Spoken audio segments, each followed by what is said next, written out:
I used to believe love would save me.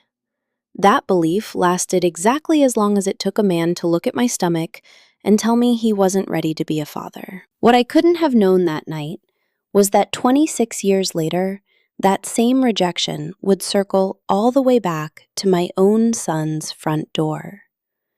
That the baby I was carrying when a man walked out on me would grow into a man wealthy enough to own a mansion on River Oaks Boulevard, and that I would end up wearing a maid's apron inside his own house, hiding behind a name that wasn't mine, just to protect him one more time. But to understand how a mother ends up disguised in her own son's house, you have to go back to where all of it began. My name is Odessa Hawthorne. Everybody who loves me calls me Dessa. I'm 48 years old, and for 26 of those years, I have carried a secret so heavy, I sometimes forget what my own shoulders feel like without it. Before we get into the story, let me tell you where it started. Because if you're the kind of viewer who comes back for a real drama family story, rooted in truth instead of noise, this one earns every twist it's about to give you. It started on Emancipation Avenue in the 3rd Ward of Houston, Texas, in the spring of the year 2000. I was 22, 4 months pregnant, still foolish enough to believe the man who'd knelt on the steps of Wheeler Avenue Baptist Church, promising in front of God and the whole congregation that he'd marry me, had meant it. His name was Tyrell Banks. We'd known each other since Yates High School. I believed every word he ever told me. That's the part that still stings.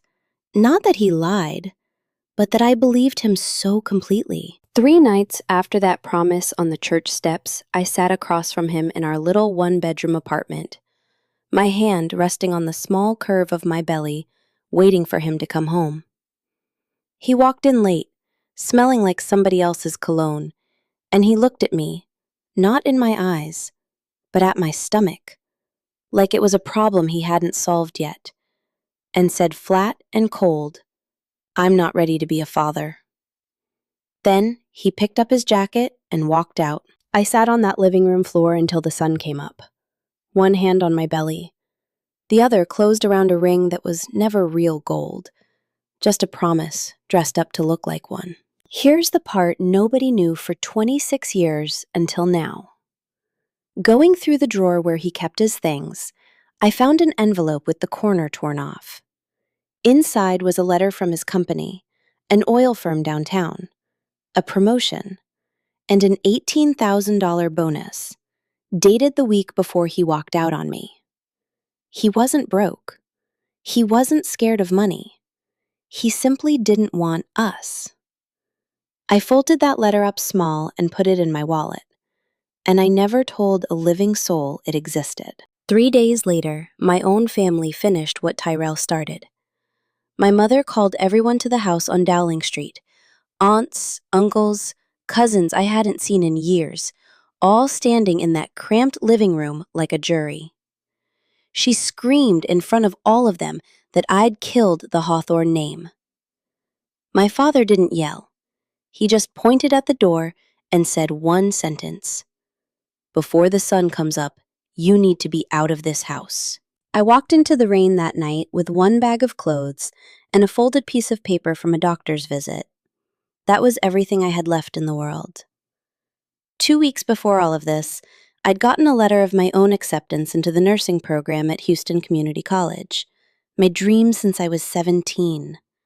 I stood in front of my mother and tore it into pieces and said the only thing I had left to say: "I choose this baby. I don't regret it, but I'd be lying if I said I never wondered on some long night shift years later what that other life might have looked like." That first night, soaked through with nowhere to go, I ended up huddled under the overhang of Wheeler Avenue Baptist Church. An older woman locking up the side door found me shivering there. She didn't ask a single question. She let me sleep in a back room, and in the morning, she pressed $40 into my hand and said words I've carried every day since: "The Lord never abandons a mother." I found a rundown studio near Emancipation Park. I picked up 3 jobs at once cleaning offices before dawn, waiting tables at lunch, folding linens at a hotel laundry until midnight. When my time came, I was alone at Ben Taub Hospital. The doctor's voice went sharp. The cord was wrapped around the baby's neck. High risk. I put my hand flat on my belly and whispered the only prayer I had left. Baby, I have never asked God for one thing for myself. Today, I'm only asking for you to live. He was born healthy at 3:17 in the morning. I named him Jabari. It means brave one. I didn't know yet how much that name would come to mean. That's the boy this story is about. The one I promised in that delivery room to protect, no matter the cost. Everything that came after, every sacrifice I made in the years between that morning and now was building toward a Tuesday I never saw coming. Let me slow down and tell you what an ordinary Tuesday looked like for me before any of this started stirring again. I still live not far from where I raised him, though the house is nicer now. Small brick place, a porch swing that's been creaking since Eisenhower, or so my neighbor Betty likes to joke. Most mornings I'm up before 6. Coffee in a chipped mug that says, "World's okayest cook," a gift from Jabari when he was 12. I still do a little light housework for 2 families in River Oaks. Jabari has offered 100 times to take care of everything, so I never lift another finger. I've turned him down every time. There's a peace in the work, a kind of quiet that doesn't ask anything of me, and a dignity in still standing on my own 2 feet. That particular Tuesday, the sky over Houston was doing that heavy gray thing it does before a storm off the Gulf. I was at my kitchen sink, rinsing that same chipped mug, watching a mockingbird fuss at something in the yard, when my phone rang. It was Jabari. The first thing out of his mouth wasn't, "Hi, Mama." It was, "Mama, I need to tell you something, and I need you to just listen." I set the mug down slow. 26 years of mothering that boy had taught me the difference between excited and afraid, and this was neither. This was careful. This was a grown man bracing himself. "I'm listening," I said. "I asked Sienna to marry me last night." I want to tell you I felt joy first. That would be the easy story. But the truth is a cold feeling moved up the back of my neck before a warm one got the chance to arrive. "That's wonderful, baby," I said, and I meant it, even with that cold feeling sitting right behind it. "When do I get to meet her properly?" "Saturday," he said. "Dinner at the house. I want you there." And that right there is where this story really begins. Before I tell you about that Saturday dinner, I need you to understand the 18 years that came before it. Because everything I was later willing to do was built brick by brick out of everything before. I raised Jabari in a 1-bedroom apartment on Live Oak Street in the heart of the 3rd Ward. Kids at school called him the boy with no daddy. One afternoon, he came home with a bruised eye and didn't cry, just asked, "Mama, why didn't my daddy want me?" I didn't have a good answer for him then. I'm not sure I have one now. When Jabari was 12, he found Tyrell's address on his own. We drove to a house near Herman Park, nicer than anything I could give him. Tyrell never opened the door. His new wife stood behind the glass and said loud enough for the street to hear, "Don't you ever bring this filthy past around here again." As we turned to leave, I heard my own sister's voice through that door on the phone. "I told you, just let them handle it themselves. You already sent the money, didn't you?" My sister, the same one who wouldn't lend me $50 once when Jabari had a fever that wouldn't break. She'd known where Tyrell lived for years. She'd taken money to keep quiet about it. I didn't confront her. I just held Jabari's hand tighter and said, "Let's go home, baby." Something closed in me that day, quiet as a door. Betrayal doesn't only come from the men who leave. Sometimes it comes from your own blood.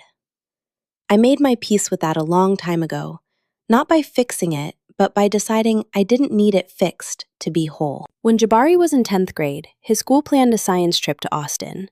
$380 I didn't have. That night, I took out the one thing I had left of my own mother, her wedding ring, and pawned it on Scott Street. He never knew it was gone. At 16, he wanted to drop out and work in a kitchen so I wouldn't have to work so hard. I got down on my knees and told him, "If you quit school for me, I will never forgive myself for it. I can survive being hungry. I cannot survive watching you give up your future." He got a full scholarship to the University of Houston. I sold nearly everything we owned and moved with him, kept cleaning houses in River Oaks, the same neighborhood where years later, he'd own a home of his own. At 24, Jabari started a financial technology company called Horizon Ledger. Within 2 years, people in Houston's business circles were starting to talk about it. He bought a house on River Oaks Boulevard, the very street where I used to get down on my knees and scrub other people's floors. I stood outside that gate the first day, watching my son turn a key into his own front door. And I stood there, very still, not trusting myself to speak. Around that time, a young woman named Amara Quinn came on as one of his first hires. Quiet, steady, the kind of person who remembers how you take your coffee. Jabari mentioned her now and then, always with a kind of respect he didn't waste on many people. Then, he told me about Sienna. That Saturday, I drove out to the house for dinner. Sienna opened the door herself. Beautiful, dressed like money. A voice so sweet it could make Sugar jealous. She shook my hand exactly once, complimented my dress in a way that somehow made it sound small, and spent most of the evening angled toward Jabari like I wasn't fully in the room. I want to be fair to her. One dinner isn't a verdict. But when I looked into her eyes that night, something went cold down my spine. It wasn't jealousy. It was recognition. I was looking at myself at 22. Except this time, the one about to be used wasn't me. It was my son. That night, I sat alone in my dim living room and whispered to no one but myself, "I will not let history repeat itself. Whatever it takes." I also have to tell you something about Jabari that matters for what comes next. For all his success, my son still carried a quiet shame about where he came from. He'd built his whole public image around being self-made, and without meaning to, he'd made sure I stayed out of the photographs, out of the story he told new people about himself. He'd never once introduced me to Sienna as anything but my mother over the phone. She'd never seen my face. I didn't hold it against him, but it meant that when I told him what I wanted to do next, there was nothing standing in the way of it. "I want to move into that house," I told him, "but not as your mother. Let me come as the maid. If Sienna treats an old woman with no name kindly, I'll accept her with my whole heart. If she doesn't, you need to know the truth before it's too late to matter." He didn't like it, but in the end he agreed, the way he'd always trusted my instincts even when he didn't understand them. That's how a quiet family decision turns into the kind of drama family story nobody in that house saw coming. Here's where I want to hear from you before we go any further.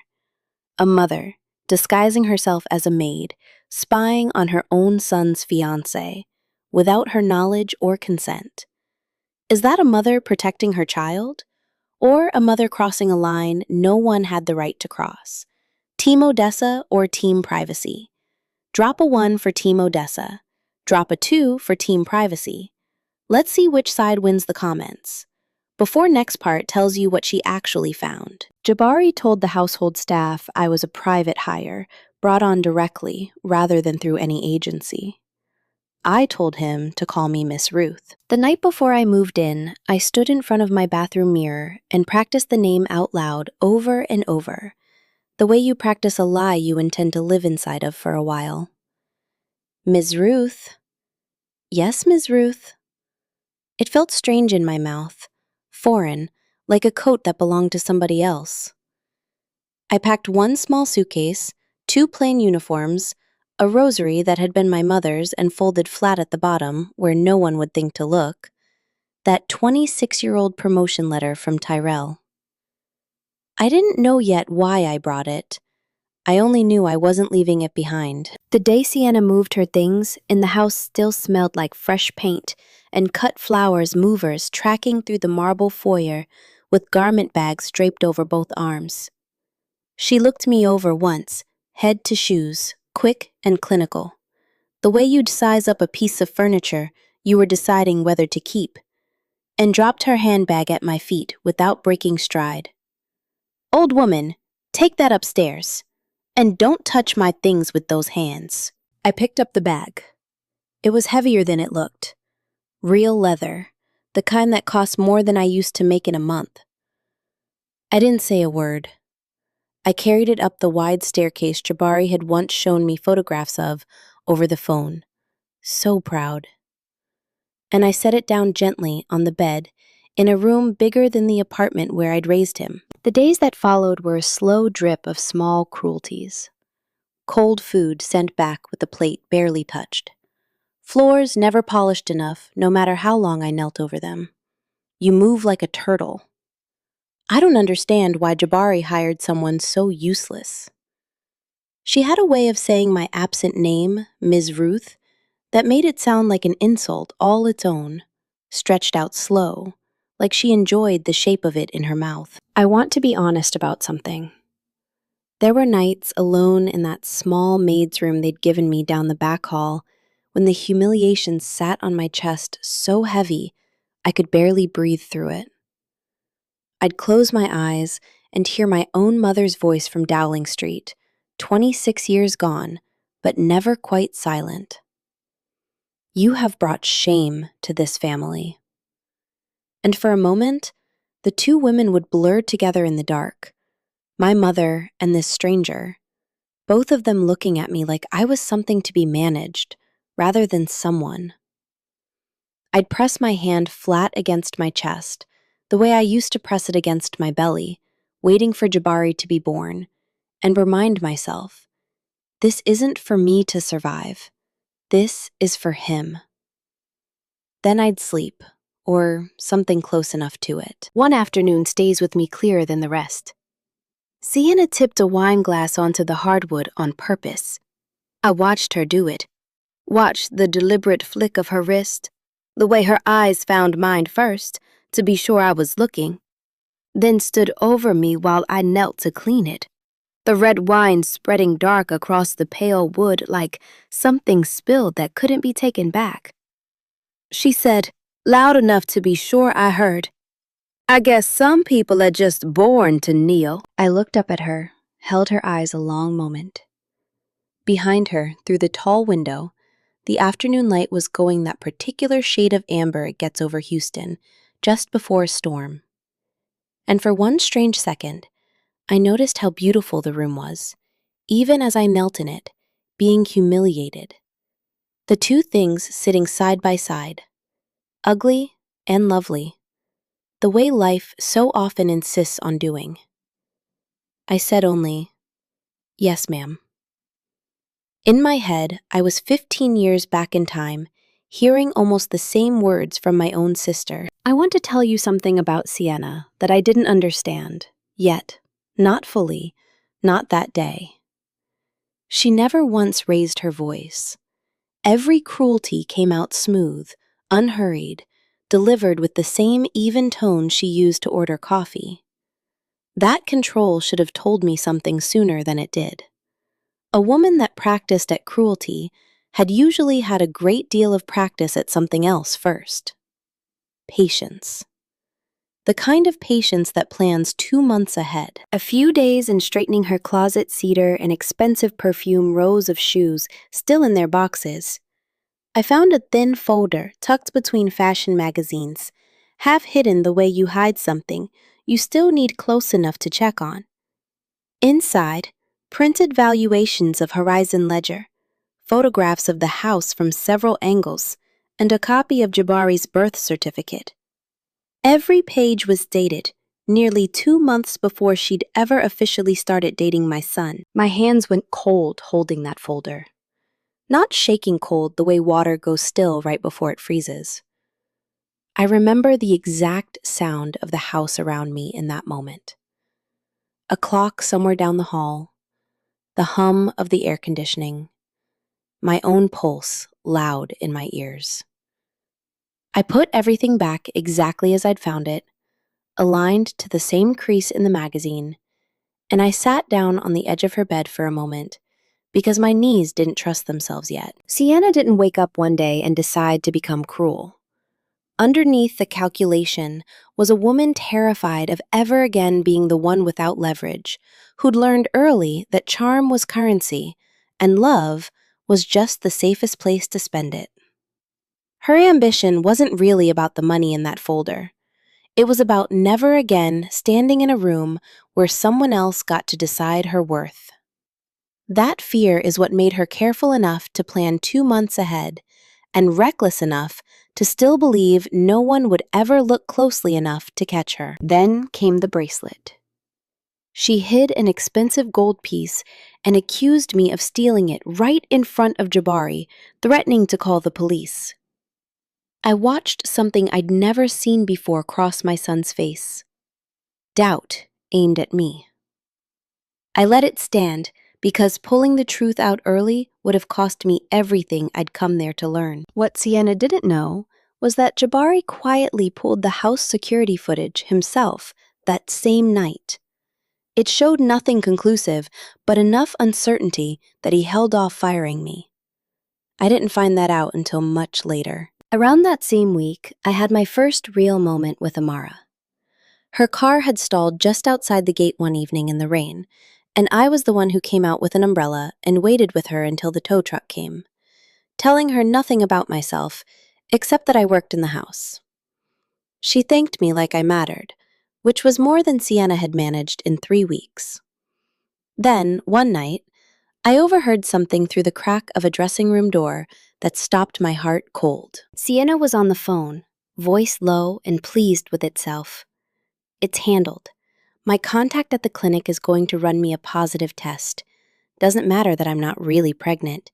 Jabari won't ask questions if I'm crying and scared. We move the wedding up, and before he can think straight, he signs the paperwork, giving me a piece of the company.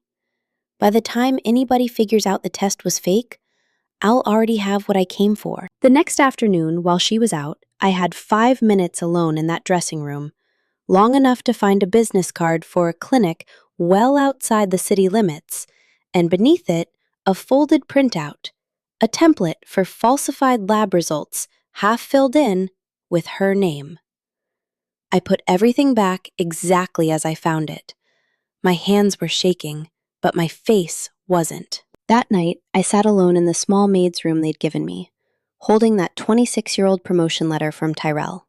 And I thought, Lord, twice in one lifetime, a woman handing me proof that the people who hurt us were never as helpless as they claimed. This time, I will not stay silent, even if it costs me everything. It's a strange thing being the quiet witness at the center of somebody else's drama family scheme, holding the one piece of paper that could end it, and choosing to wait one more day before you use it. I didn't sleep the night before it happened. I lay on that narrow bed in the back hall, listening to the house settle around me. Pipes ticking, the distant hum of the pool filter outside, an owl somewhere out past the fence. And I rehearsed over and over the exact words I'd say when the moment came. I didn't know yet it would come the very next morning. The next morning, Sienna came down in tears. Real tears, or close enough to fool anyone who hadn't seen the printout in her closet, waving a test result at Jabari, her voice breaking at all the right places, telling him she was pregnant, that they needed to move the wedding up right away, that there were papers his lawyer could rush through before the week was out. I was standing near the kitchen doorway with a coffee tray in my hands, closer than either of them realized. Close enough to hear the tremor she'd built into her voice, and to recognize it now for the performance it was. I watched my son's face soften, with the kind of hope that makes a person stop asking questions. The same hope I imagined he must have carried as a boy, every time he asked if his father might come back.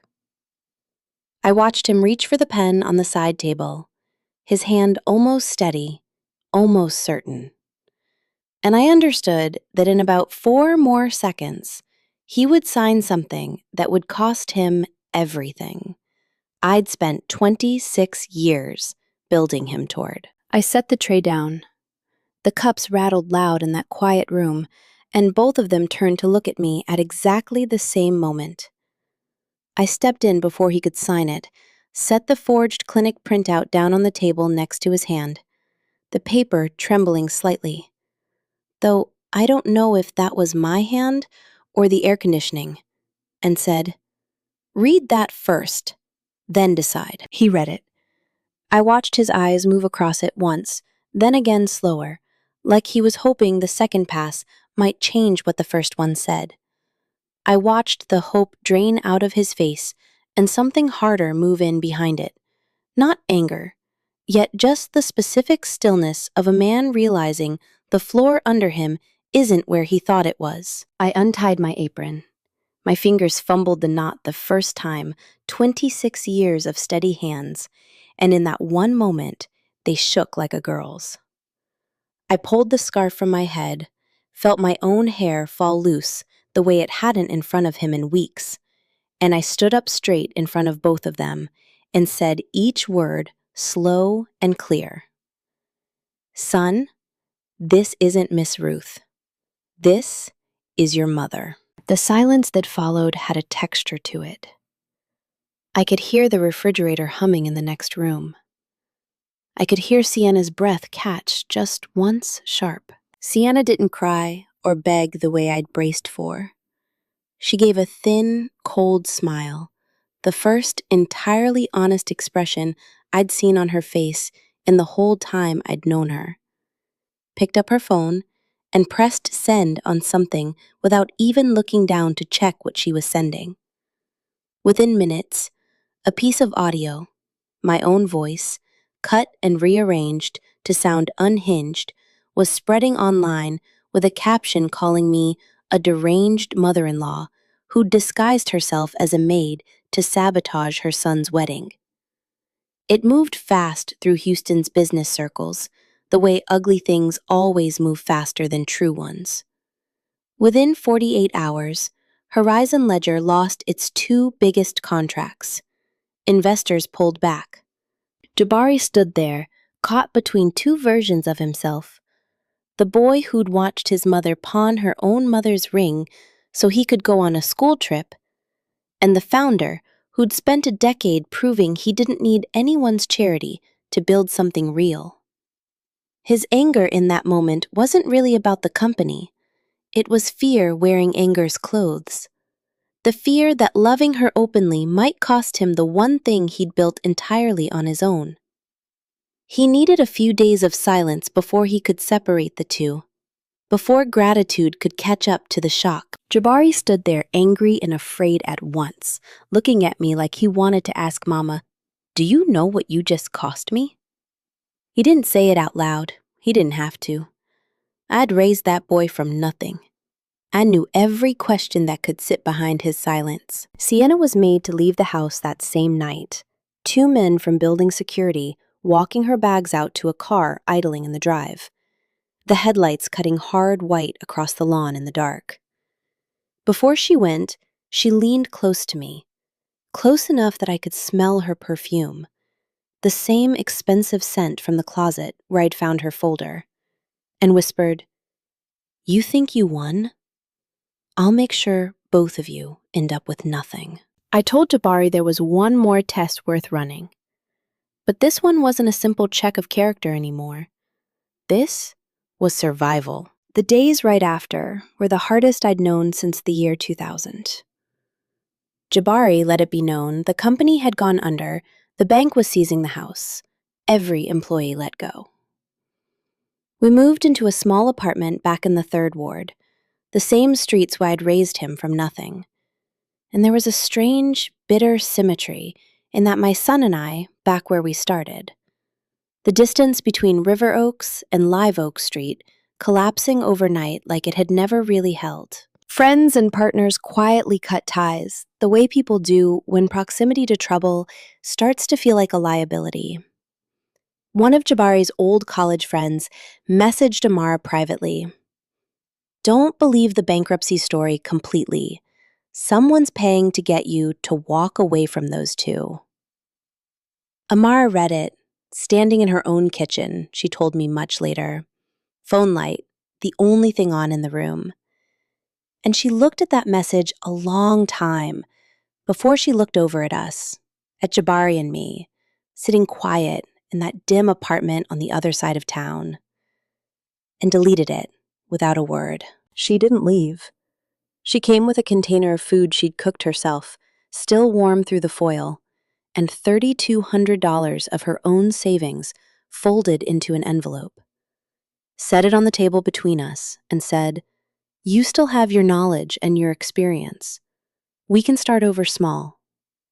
I'm staying." That was the second time she found me, not stalled on the roadside this time, but sitting quiet in a dark apartment with a woman she'd only ever known as a maid, watching that same woman's son fall apart.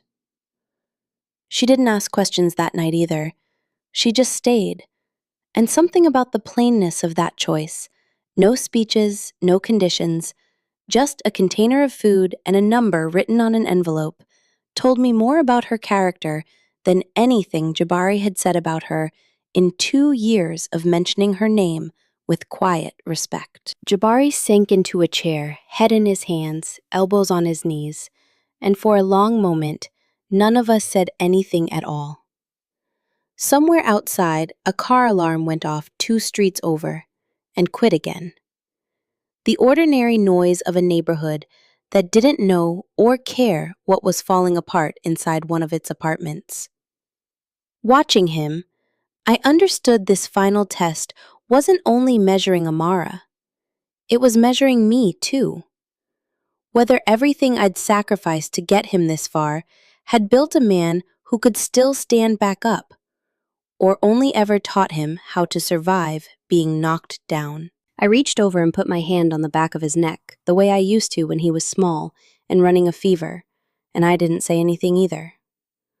Some nights, the only thing left to offer somebody is your hand and your silence, and the faith that both of those together are enough to get through until morning. The apartment in the 3rd Ward was smaller than any place I'd lived since Jabari was in diapers. One window unit that rattled when it worked at all, a fold-out table, the smell of somebody else's cooking coming through the wall we shared with the next unit over. But there was a strange mercy in how familiar it felt. I knew how to be poor.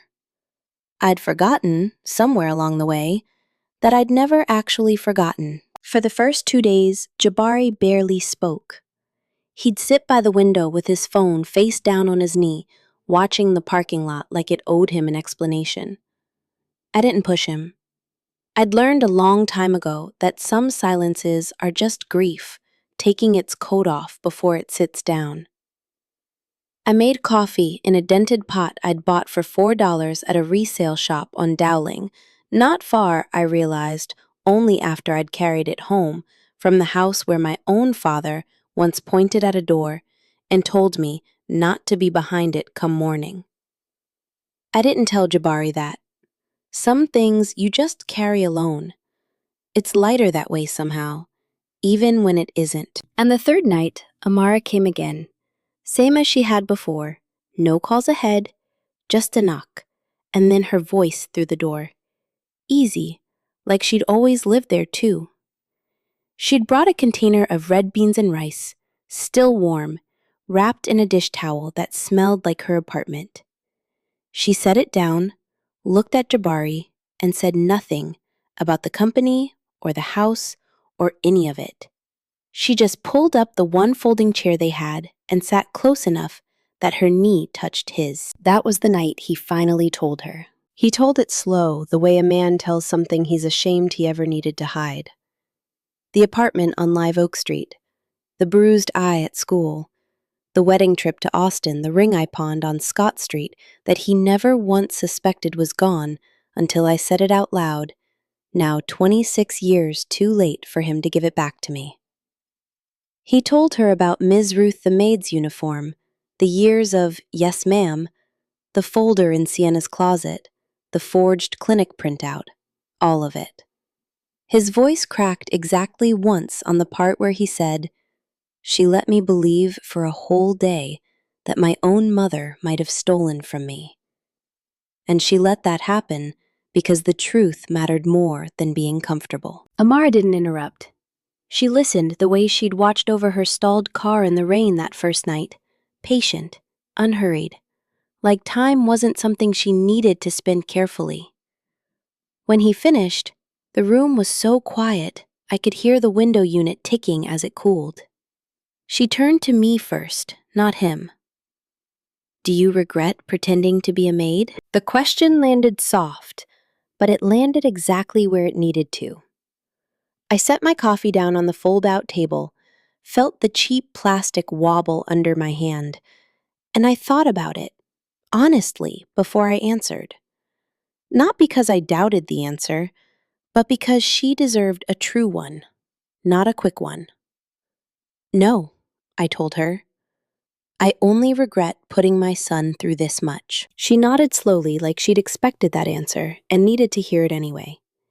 Then she looked at Jabari, and something passed between them that didn't need translating, the particular look of two people deciding, without saying so out loud, that whatever came next, they'd meet it together. He got up. There was no ring this time, no restaurant, no string quartet waiting behind a curtain, the way I'd imagined his engagement might look someday. When he was still a boy, asking me what love was supposed to feel like. There was a weak, yellow lamp throwing long shadows up the wall, the hum of that broken air unit, and my son kneeling on a linoleum floor that hadn't been mopped properly in years, taking her hand like it was the only steady thing left in the room. "I don't have anything to give you right now," he said. "Not the house, not the ring you deserve.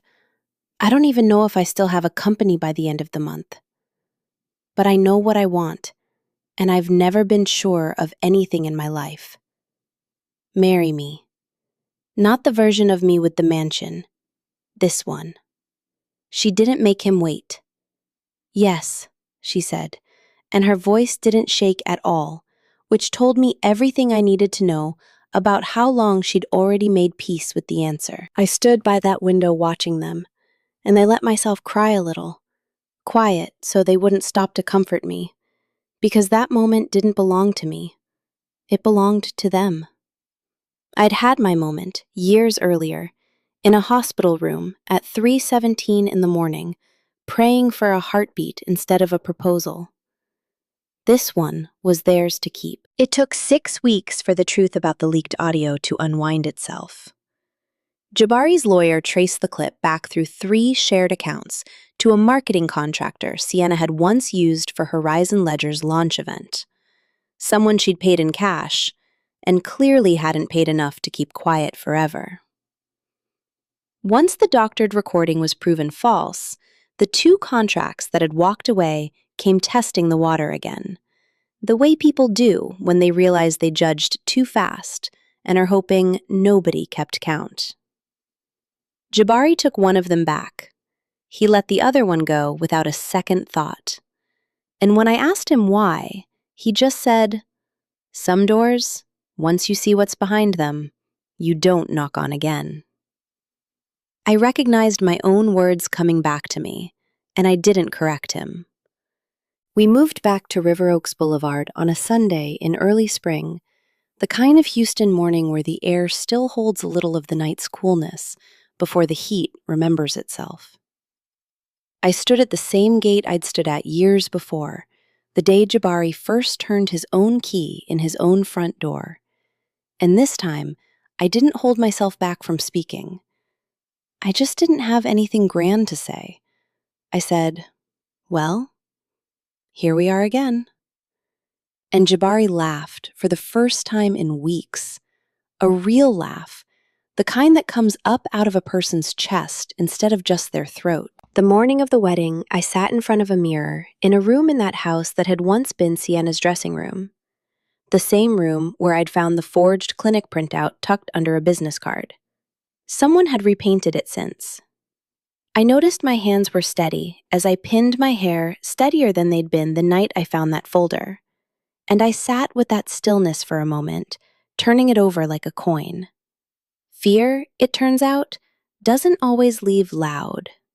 Sometimes it just quietly runs out of reasons to stay. Amar knocked and let herself in before I answered, already half-dressed, laughing about something Jabari had said downstairs.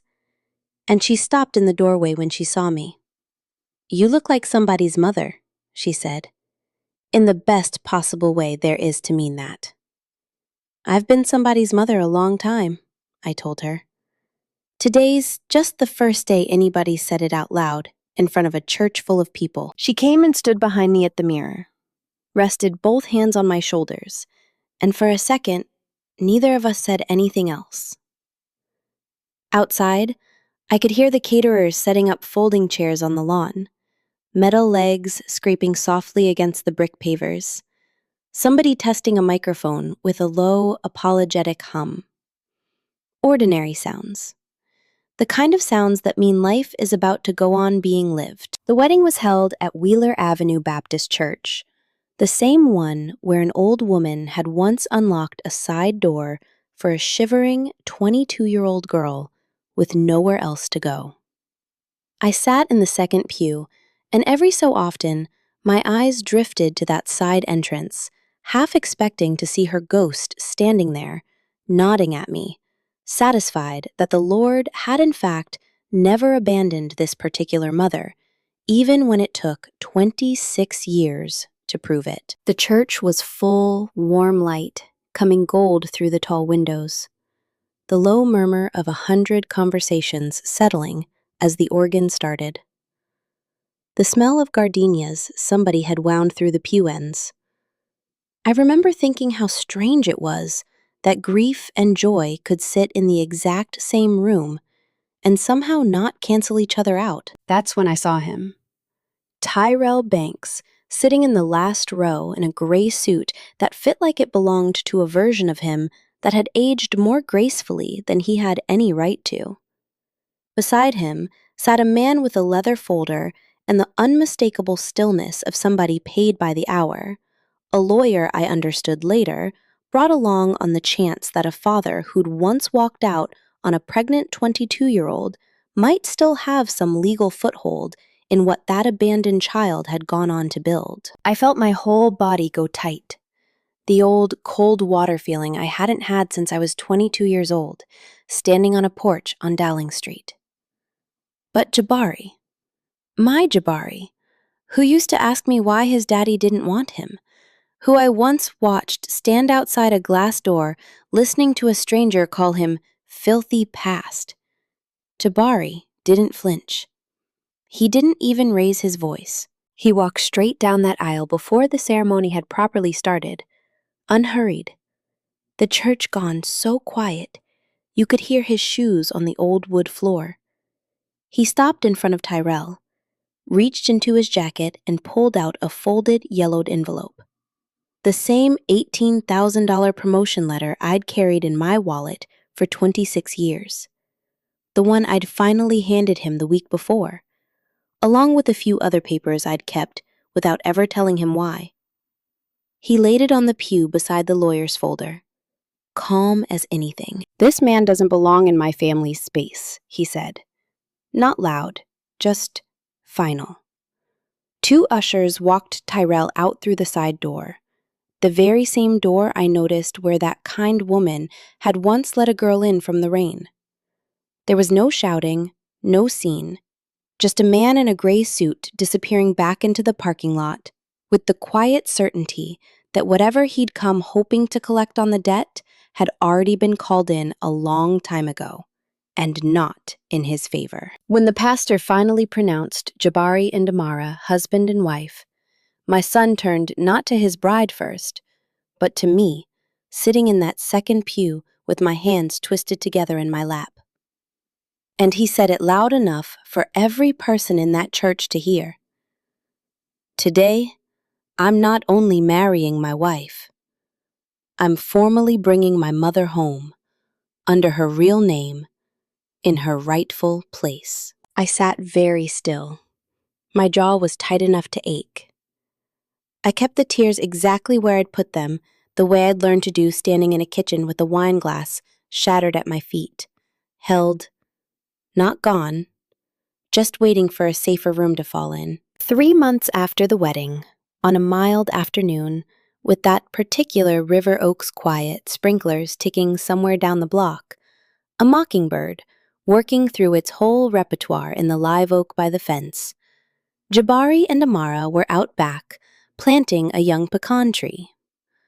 I sat in a wicker chair on the porch, with a glass of sweet tea sweating a ring onto the side table, watching the two of them argue cheerfully about how deep the hole needed to be, Jabari insisting he'd read about it online, Amara insisting her grandmother had grown pecan trees in East Texas before either of them had web access to argue with. There's a kind of peace that doesn't ask anything of you.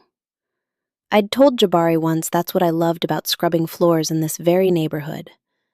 The quiet that didn't require anything back. Watching my son laugh with dirt on his hands and his wife's hair coming loose from its clip, I understood that peace had finally followed me home, instead of waiting for me somewhere else. Amara wiped her hands on her jeans, walked over, and set a small wooden box in my lap. It was plain, unfinished pine, the kind you could buy for a few dollars at any craft store, and it took me a moment to place why my chest tightened just looking at it. Inside wasn't jewelry. It was an old pawn ticket, brittle at the folds from Scott Street, the ticket for my own mother's wedding ring, the one I'd let go of so a 16-year-old boy could see the inside of a science lab in Austin. Beside it, a photocopy of a nursing school acceptance letter, the ink faded but still legible, the letter I'd torn into pieces in front of my own mother in a living room on Dowling Street, 26 years ago. How?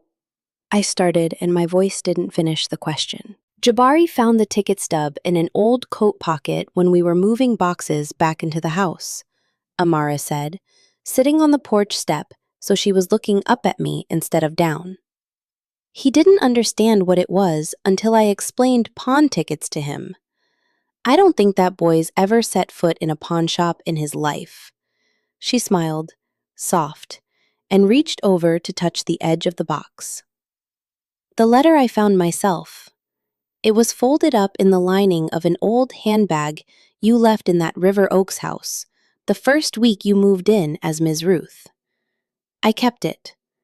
I didn't know what it meant yet, but I knew it mattered to somebody. I ran my thumb over the torn edges of that letter, 26 years old, and somehow still sharp enough to cut. I've known you were his mother since the second time I found you in that dark apartment, Amara said. I'd put pieces of it together slowly before that. The way he watched you when he thought no one noticed. The way you moved through that house like you already knew where every creak in the floor was. I kept these because I wanted you to know one thing. I didn't stay out of pity, and I didn't stay for money.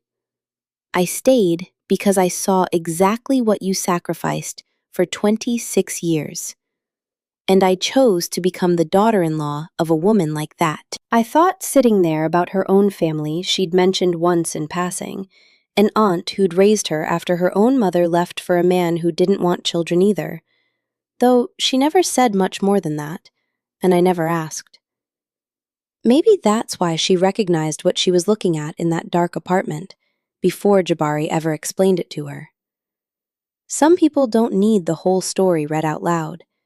They already know the shape of it, from having lived somewhere close to its edges. That was the moment I finally broke.